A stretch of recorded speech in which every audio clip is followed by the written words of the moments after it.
Lunar module Eagle approaches the moon's surface. We all held our breath and waited. Forward. That's 30 feet down, 2.5. Picking up some dust.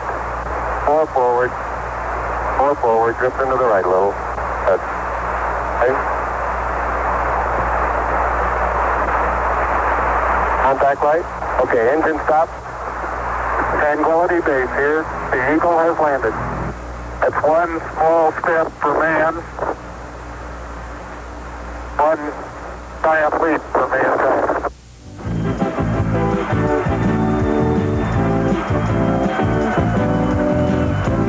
A Magic Year's challenge. The final out of the '69 World Series. A soft fly to Cleon Jones. The man who hit that ball would one day wear a Met uniform. Who was it?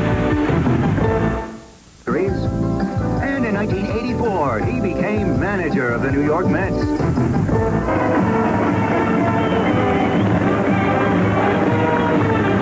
Protect and defend the Constitution of the United States. the Constitution of the United States. So help you God. So help me God. Richard Nixon became America's 37th president in '69, and later shared some thoughts on the national pastime. Baseball is great because anything can happen up through the ninth inning. It is great also because everybody knows it's an honest game. And it's great, too, because the men who play it and the men who are in it, and I should say now we're looking at the owner of the Mets, the women that are in it, that as far as baseball is concerned, that those who are in baseball are people that we can look up to. No one looked up to the New York Mets in their first 7 years of existence. They seemed cursed to wallow in the basement of the National League for years to come. But in 1969, something magical happened at Shea Stadium. The break started to go the Mets' way. A team that had never finished better than ninth rose to greatness. Some called it a miracle. But was it a miracle team or a talented club whose time had come?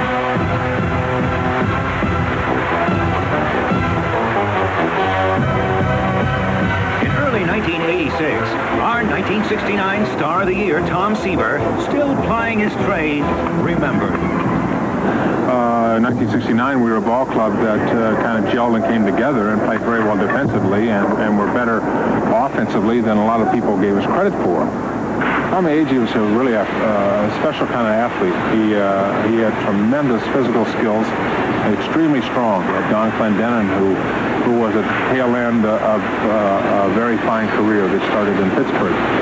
We had an excellent defensive catcher, Jerry Grody. We had the basis of an outstanding ball club because we had great starting pitching. You take Tom Seaver and Jerry Koosman and Nolan Ryan, who were 3 pitchers on that ball club, and between us, when we retire, we're going to have close to 800 victories. We had good relief in Ron Taylor and Tug McGraw, the first 2 guys out of the bullpen in short situations.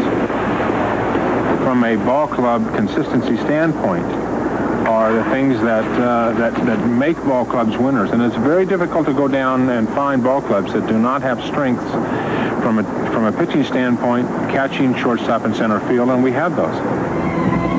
Seaver won 25 games for the Mets in '69. The Cy Young winner was routinely terrific, and on July 9th, he was almost perfect.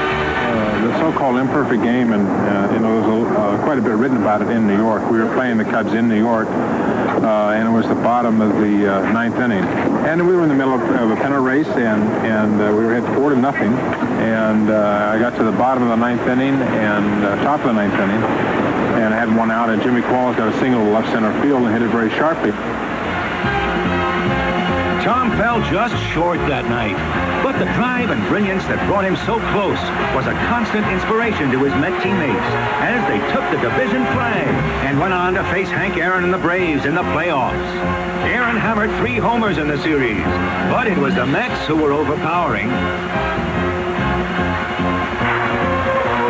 They swept the Braves in 3, and it was on to the World Series against the Baltimore Orioles.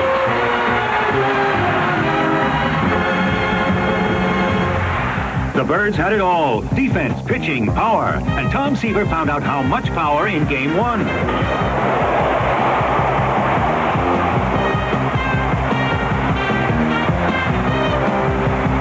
Ron Swoboda's fielding magic was yet to come. Don Buford circled the bases, and the Orioles built a 4-0 lead.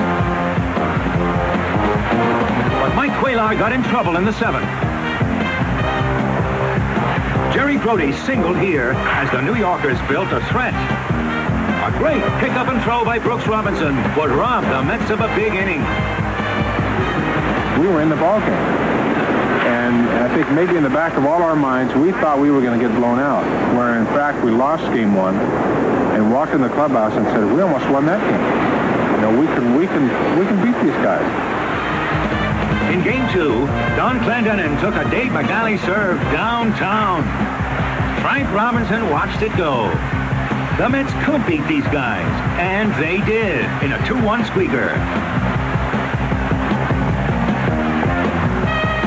The series went to Shea for Game 3, and the day belonged to Tommy Agee. Agee leads off the game against Jim Palmer. And you can kiss that one goodbye.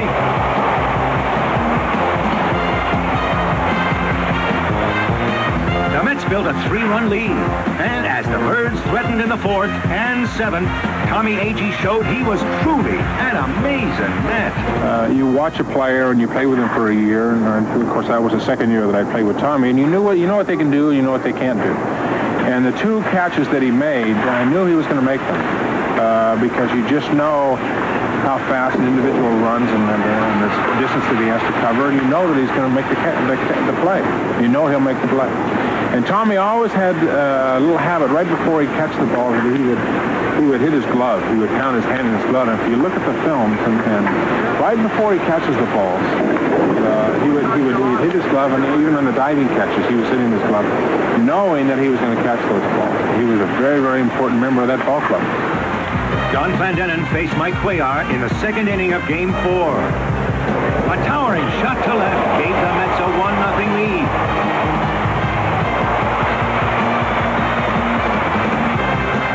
Seaver made that lead hold up until the 9th. But then Tom Terrific needed some help, and he got it from the right fielder, Ron Swoboda. Boo Powell hit a hopper over the first baseman's head, and Robinson went to 3rd. Frank Robinson went to 3rd, and then Brooks Robinson came up and hit a line drive into right center field. And at first I couldn't believe he was going to try and make the play. But unbelievable that he actually made the catch. That was one of the phenomenal plays in World Series history. The Mets won Game 4 in 10 innings. They were now 9 innings away from doing the impossible. Swoboda up 8th inning, Game 5. With the score tied, he strokes one down the left field line. It drops in. Cleon Jones comes in with the go-ahead run. 9th inning, 2 outs, 1 more needed to make the Mets immortal. After Game 1, we really felt we were going to be world champions, but it was the excitement of it all and knowing that the final out had finally come and that we were in fact world champions, and it was a great feeling. 1969 was a magic year for me, not only for me, but for all of us on the New York Mets becoming world champions. And I say it was a magic time and a very special time because we basically were a young ball club, and one of the things that you do when you are a youngster playing Little League Baseball, you want to be a champion like your heroes. You want to be a champion like Henry Aaron or Willie Mays or Sandy Koufax or whoever your champions were. And for certainly for that moment, the members of the 1969 New York Mets could stand beside their champion.